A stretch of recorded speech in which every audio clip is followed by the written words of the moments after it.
Which is right for you, asset sale versus share sale? You've heard the terms before, but may not be completely aware of what they mean and which is best for you. Sellers tend to prefer share sales while buyers lean toward asset sales. Here are 5 things to consider when making this quite important decision. Outside professional services will be required for legal, tax, and possibly other questions. Make sure your trusted advisors have specific business selling experience. 1. Avoiding liability issues. In a share sale, all of the assets and liabilities of the seller's business remain with the company. Subject to agreed price adjustments or indemnifications, the seller gets to leave responsibility behind them from any liabilities, and the buyer agrees to take on the responsibilities. An asset sale allows the buyer to carefully select which assets they want to purchase and which liabilities will be assumed. In addition, and by law, the buyer becomes liable for environmental contamination issues and any union employees. 2. Union and non-union employees. In an asset sale, non-union employees do not need to be taken on by the buyer. To avoid wrongful dismissal claims from the employees, the seller usually will require a buyer to offer new contracts to most, if not all, employees on terms that are similar or identical to their existing contracts, including a recognition of prior service. In a share sale, the seller's employees remain employed by the company unless a change of ownership triggers rights under the employment agreements of specific employees, such as senior executives.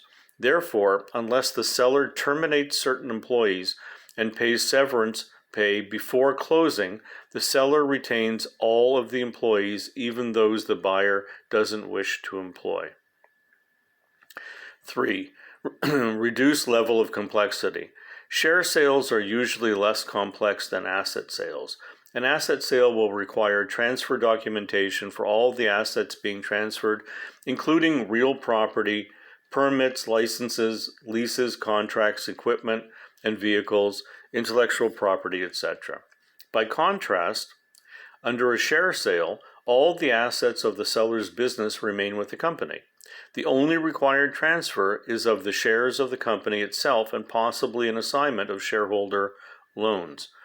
Be aware, an asset sale may possibly trigger the need to obtain more third-party consents to the transfer of the assets, a more time-consuming and expensive process than a share sale, where identifying and dealing with any change of control provisions in contracts, leases, licenses, and permits would be less of a burden.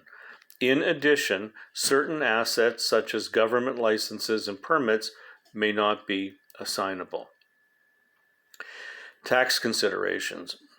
Share sale. Please check with your trusted advisors for tax and other appropriate laws within your own province, state, or country.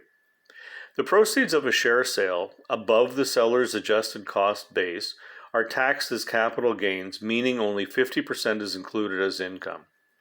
If certain conditions are met, a $883,384 lifetime capital gains exemption indexed to inflation is available to Canadian residents who sell shares of a qualified small business corporation.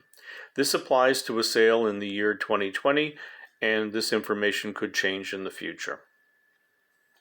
A corporate seller may be able to reduce its taxable gain by causing their company to pay a non-taxable intercompany dividend from safe income. That portion of retained earnings attributable to earnings reported for income tax purposes before the sale. The purchase price will be reduced accordingly. A buyer might prefer a share transaction in order to take advantage of the seller's company's non-capital tax loss carry-forwards, i.e. business losses, that can be applied against future income.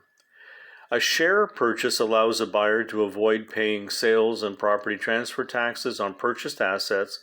These taxes can be significant. Property transfer tax is 1% of the first $200,000 in value of the real estate and 2% thereafter. Sales tax is 7%, although an exemption may be available in respect of certain assets such as production machinery and equipment. Please check your local and national laws with a professional. 5. Tax considerations, asset sale. Please check with your trusted advisors for tax and other appropriate laws within your own province, state, or country. A seller will usually desire the purchase price to be allocated to minimize the recapture of capital cost allowance previously deducted on depreciable property. A buyer will typically want to allocate as much of the purchase price as possible to depreciable property so that it can step up the value of assets to their fair value, resulting in higher tax deductions for depreciation expenses in the future. Lastly, a buyer will be required to pay property transfer tax on real property and buildings, including permanently affixed equipment, and sales tax on equipment and inventory subject to all available exemptions. You need to determine with appropriate counsel advantages and disadvantages of asset versus share sale for you, your specific situation. Here are some exercise tasks and questions. Outside professional services will be required for legal, tax, and possibly other questions. Make sure your trusted advisors have specific business selling experience. Start interviewing current and potential professional services advisors and make a list of candidates. Legal advisors, tax advisors, other advisors.